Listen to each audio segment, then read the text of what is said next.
The Stack. People, Business, Technology. With Dan Tomaszewski of Everything MSP.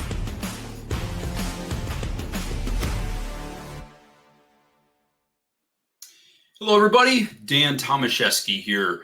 Welcome to another edition of The Stack, where we focus on people, business, and technology. In this week's episode, we are exploring a shift that's hitting MSPs hard, but often goes unnoticed until it's too late. And that is identity is the new endpoint. Cyber attackers aren't just breaking in the old-fashioned way anymore. They're getting creative, they're getting sophisticated. They're not just relying on traditional malware as much. They're going after identities, credential theft, MFA bypass, session hijacking, and they're doing it because it's easier, it's sneakier, and it's also much more profitable.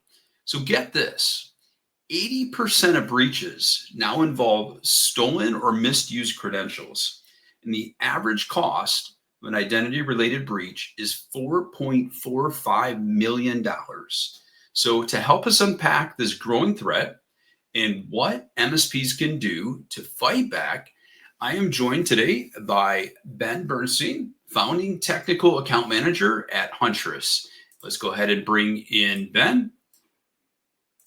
How you doing today, Ben? Hey, Dan. How's it going? Thanks for having me.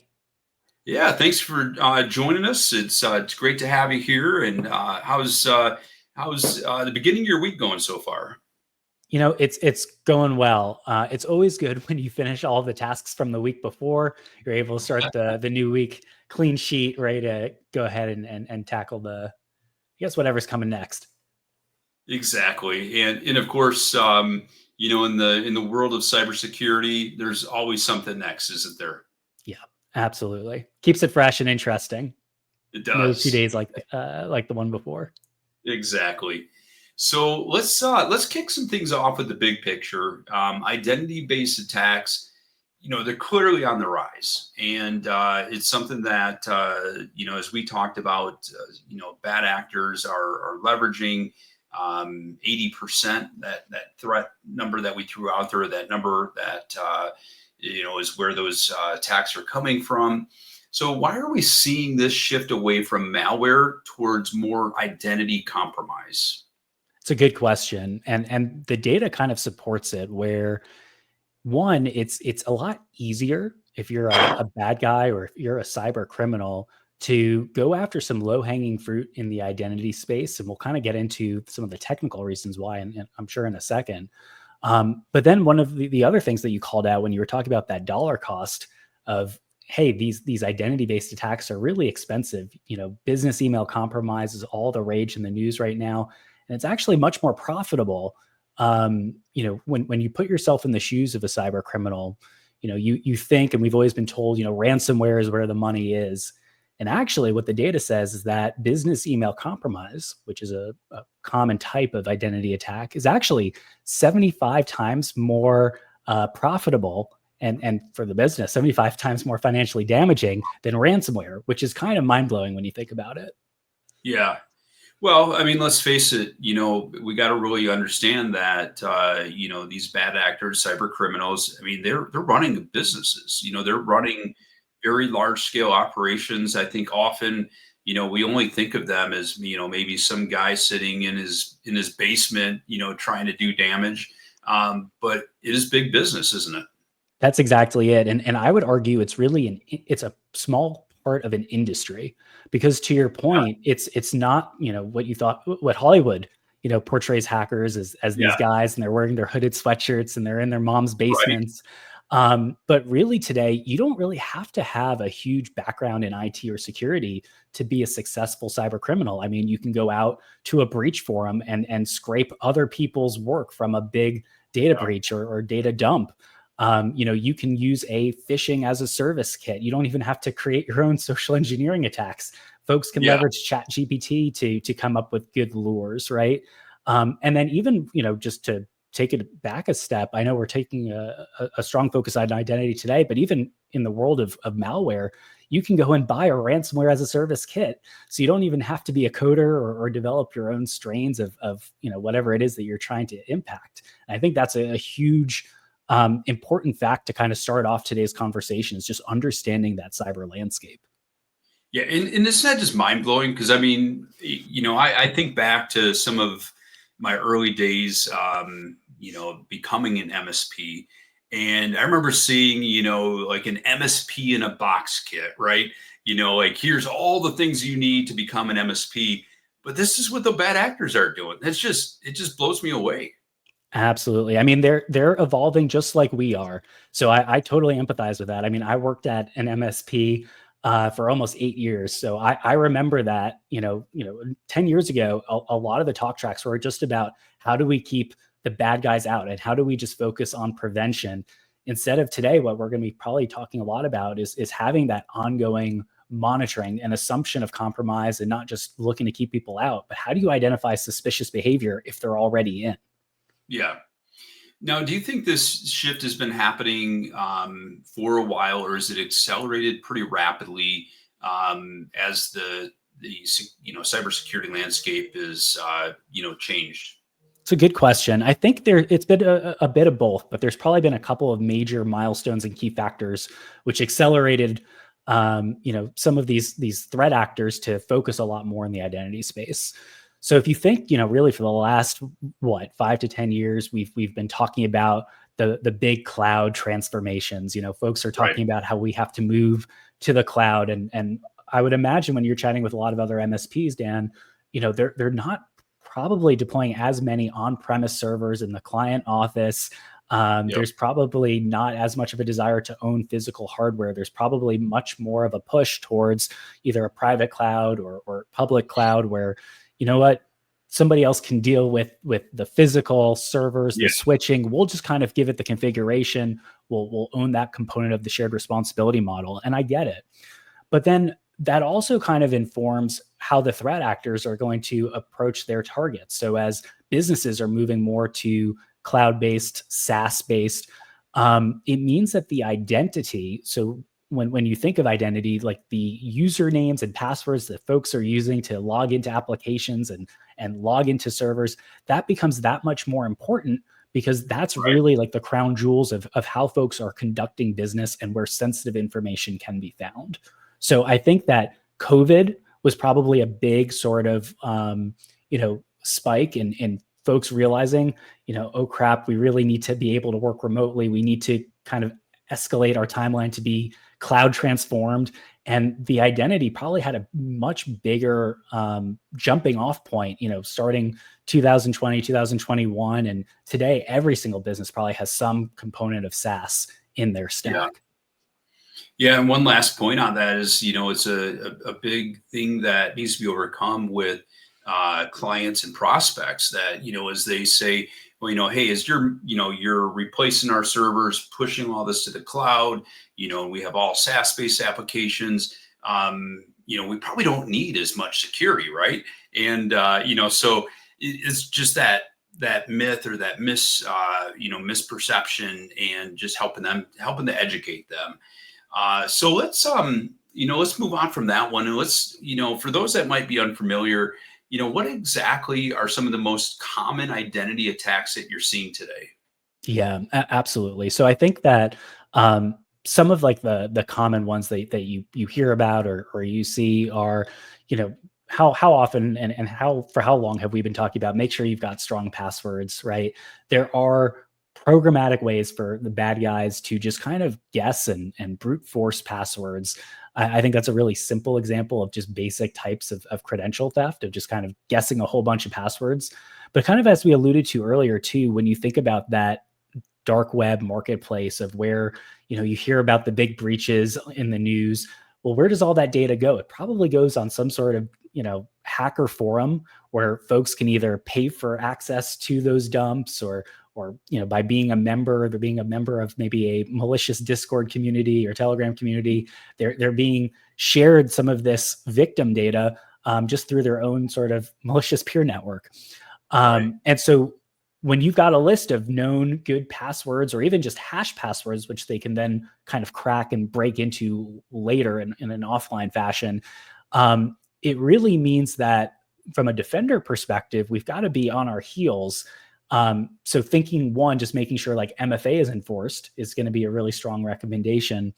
But one of the things we'll probably talk about in a little bit too is that we're now also seeing the bad guys smarten up and figure out ways to bypass multi-factor authentication, which is kind of crazy.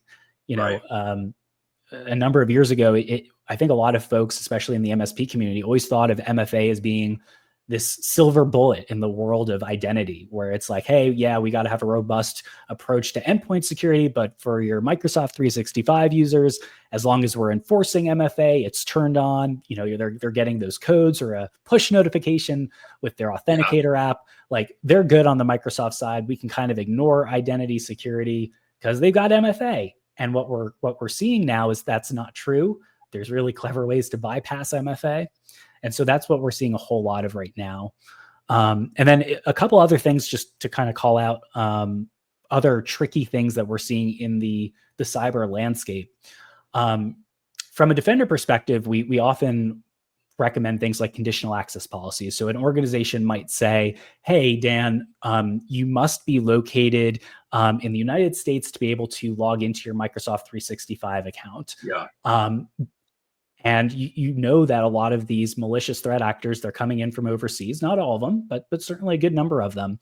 And so what they're figuring out is that, hey, if I come in and I try to log in, but I'm first connected to a VPN, which sort of spoofs my location to make it look like maybe I'm in New York or Virginia or wherever in the United States, it can kind of trick Microsoft into thinking, okay, I'm within the conditional access policy, I'm good to get logged in, even though they're a malicious threat actor.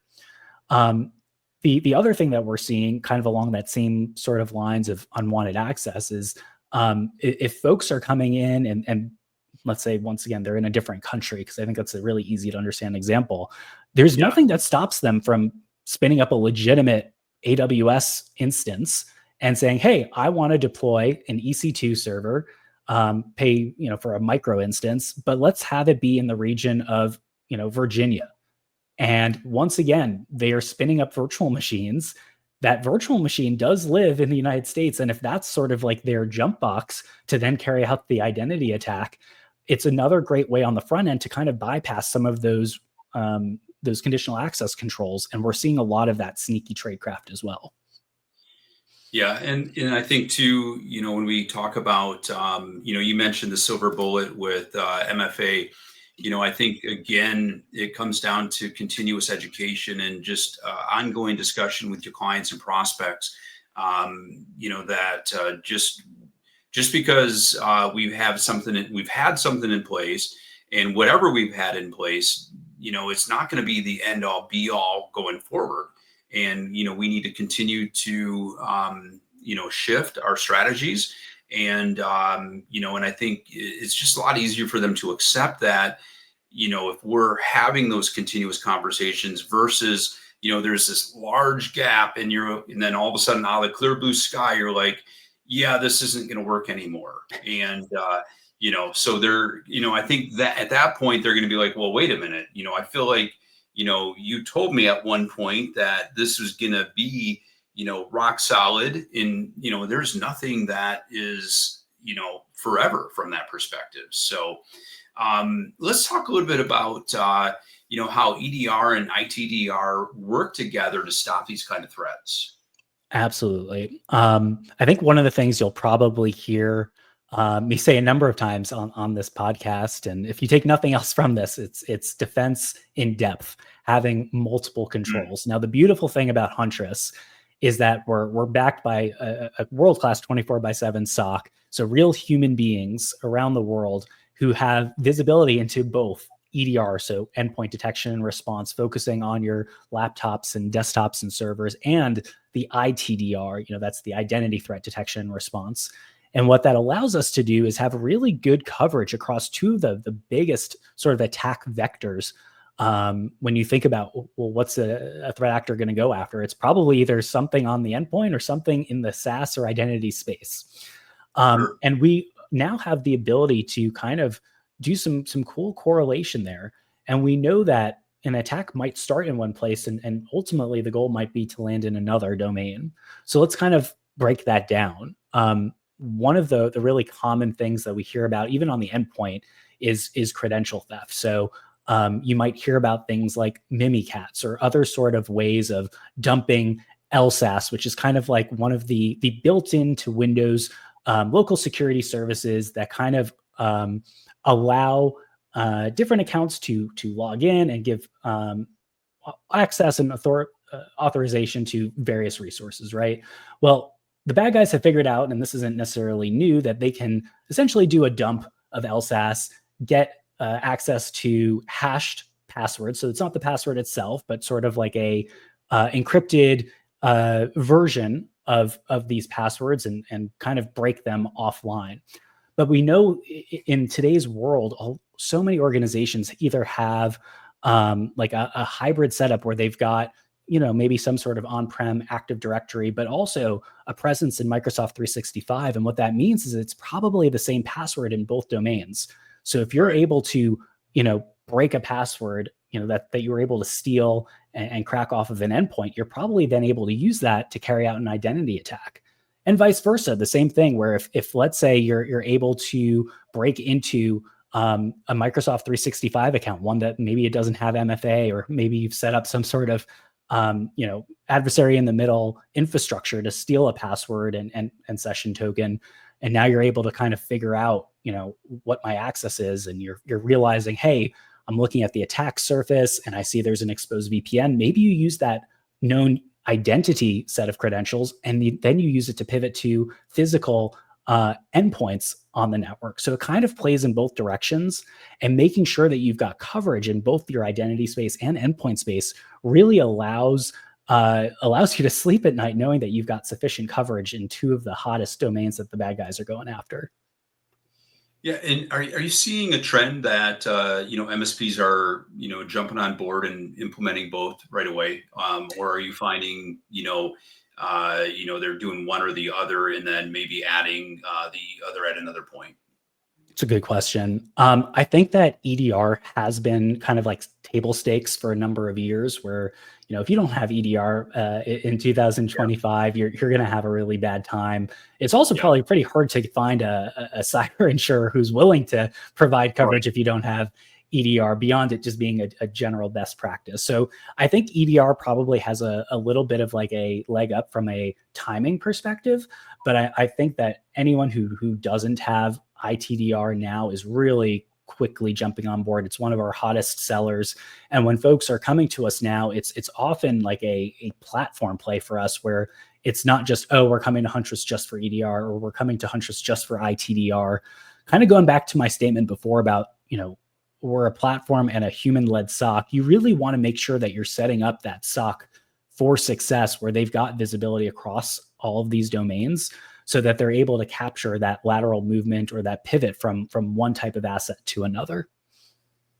Yeah, and that human-led component, I think those keywords are human-led, essentially gives MSPs an extension of their team, right? That's exactly it. Yeah, I mean, we've got a phenomenal security operations center, and I know there's a lot of companies who talk about having like an international presence, and then you go and ask them, well, tell me about like the folks in the SOC who are in Australia, and they're like, well, actually, our Australia presence is just a sales guy. With Huntress, that's not the case. I mean, we are truly a follow the sun model. So what that means is, we've got a significant presence in North America, in the United States and Canada, but we've got folks in the UK, we've got folks in Australia. So it means that no matter what time of day it is, whether it's day or night, if there's a threat in the middle of the night, there is somebody working in their own time zone, ready to review, triage, and respond to threats on your behalf. And it also means, from a SOC support, which is like one of our newer teams that we spun up last year, if you have questions about this threat, you've never seen it before, what does this mean? What sort of remediation steps do you recommend, Huntress? We've got human beings ready to help out, where it's not this on-call system where folks are being woken up in the middle of the night. They're trying to bang out a Red Bull, wipe their bleary eyes, trying to figure out which way is up. It's folks working their normal shift, and they're ready to help out. And that's what I love about Huntress. I think that's a big differentiator, especially for folks listening to this, trying to think about where they want to get MDR or their SOC as a service. So let's dig in a little bit to the Huntress approach. What kind of threats would you say that the managed ITDR help to detect, and and how does it work behind the scenes? Good question. So let's explain, I guess, first, how does it work? So when we look at Microsoft 365 tenants, we're hooking into the unified audit log. So it's a constant stream of raw telemetry and logs that we're getting from Microsoft. And it gives us the information that we need to be able to build our own detectors to recognize and find evil. And we do this sort of before the adversary has the chance to carry out their attack, and even during the initial attack phases, which is great. So we can identify basic credential theft. If we see suspicious logins, we got you there. I was referring to those MFA bypasses. So when you think about like an adversary in the middle attack, Evil Jinx is a really popular like adversary infrastructure tool that folks will spin up to essentially steal session tokens. So even if you have MFA and you've got a legitimate authenticator app that's enforced and it's working, the bad guy can kind of sit in the middle and steal that yes, I've given approval on my authenticator, and sort of replay that session token somewhere else. And so the way it kind of works on our back end is we're able to see, hey, we see that this same session token or session ID was used in multiple places. And whereas, Dan, maybe you normally log in on a Windows computer, you like to use Google Chrome, you're normally logging in from whatever location you do. If we now see, hey, well, this user, Dan's account just logged in Europe, and he's on a Linux box, a Kali Linux box, and it's running Firefox. This does not look or feel like Dan.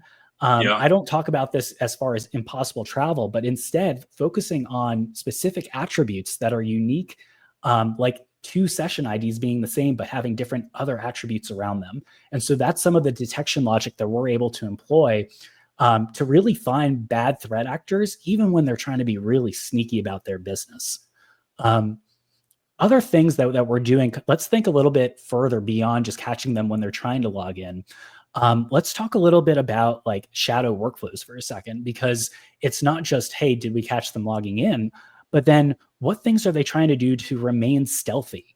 I think of this almost kind of like a persistence mechanism, but for the identity space, where if I take over your email account as a bad guy, one of the things I might want to do is set up some sort of like email forwarding rule or mailbox rule so that you don't realize that I've hacked into your mailbox. I might take new emails coming in and try to redirect it to like the RSS feeds, a folder that nobody looks at, but it's kind of just built into Outlook. Or maybe I want to just delete emails right off the rip as they're coming in. So you don't see the email that says, hey, Dan, I think your email got hacked. Should probably tell IT about this. So that's another really common sort of like tradecraft to kind of cover their tracks. And we're really good at kind of catching those what we call shadow workflows. So it's not just about catching them early, before the login, but catching them early in the attack chain before they have a chance to exfil data, before they have a chance to, download the mailbox or take a look around and do recon in your SharePoint and OneDrive, which is another common thing that folks don't necessarily always talk about in the business email compromise. It's not just the content in your email, but it's all the other access that your email then grants access to. So when you think about the SaaS applications, your OneDrive for Business and your SharePoint, they have if they are successful in getting in, there's so much that they can touch. Yeah, and I think one of the things that we always talk about is ultimately business outcome. Everything that we're talking about, the technical details, I think is so critical for the for a business leader, a business owner. Without getting too granular, we can illustrate some of these examples like you talked about. If somebody never has any international travel, or like you said, they're using a completely different device, a different browser, or just different methodologies. I think those are some things, again, without getting too granular into the technical details, just kind of helps paint a picture, and helps them to understand what the threats are out there, because as we all know, most people think, well, nobody's going to target my business. And, they might think I'm an SMB. Enterprise is who gets hit because, of course, only enterprise makes the news. Do you have any other thoughts in that area? I love you're saying there, only the enterprise makes the news. You might be too small to make the headline, but you're not too small to be targeted. And what we're seeing in the cyber criminal space, one, a lot of these, especially the small time actors, the one where they don't really have the background in IT. We're not talking about APTs and nation state actors, but when you're thinking about kind of just like the low level cyber criminal gangs, they don't really care who they're hacking into. If they're able to get into a Microsoft account, they're going to look around and figure out what they can get after the fact.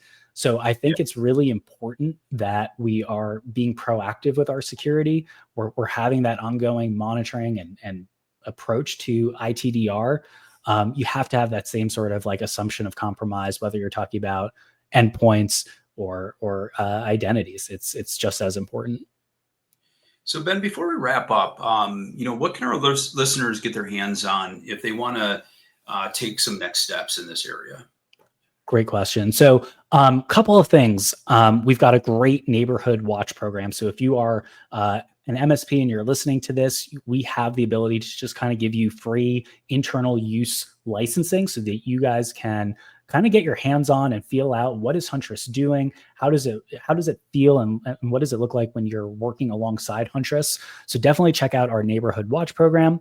We've also got the ability for existing customers or even prospects. We have the ability to do free like managed ITDR trials. So if you want to do a test run for maybe a client who, their insurer is saying, hey, I need to have this, or they're really pushing the issue, which I think everybody should have ITDR, but take a trial, get your hands on it, throw the kitchen sink at us, do some testing.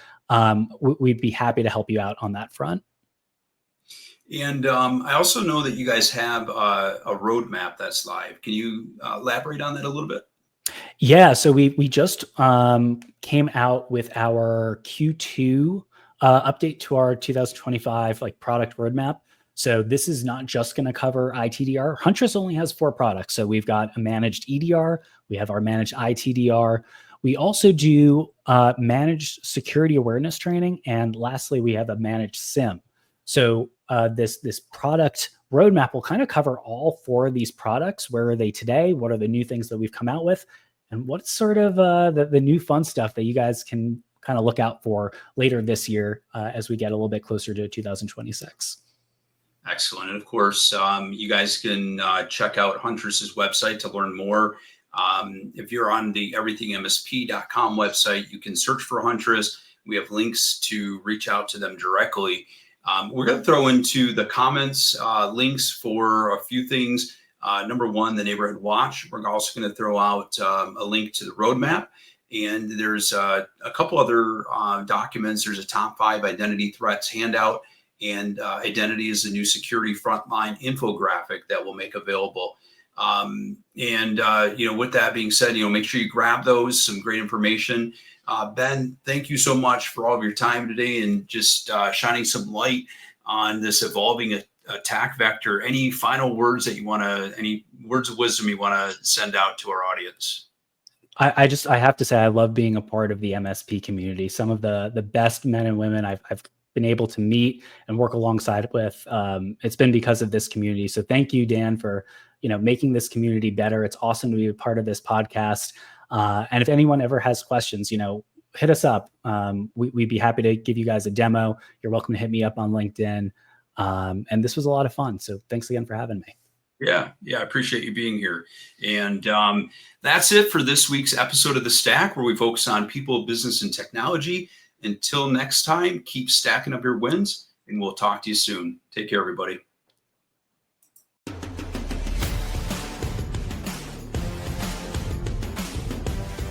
Thank you for listening to The Stack.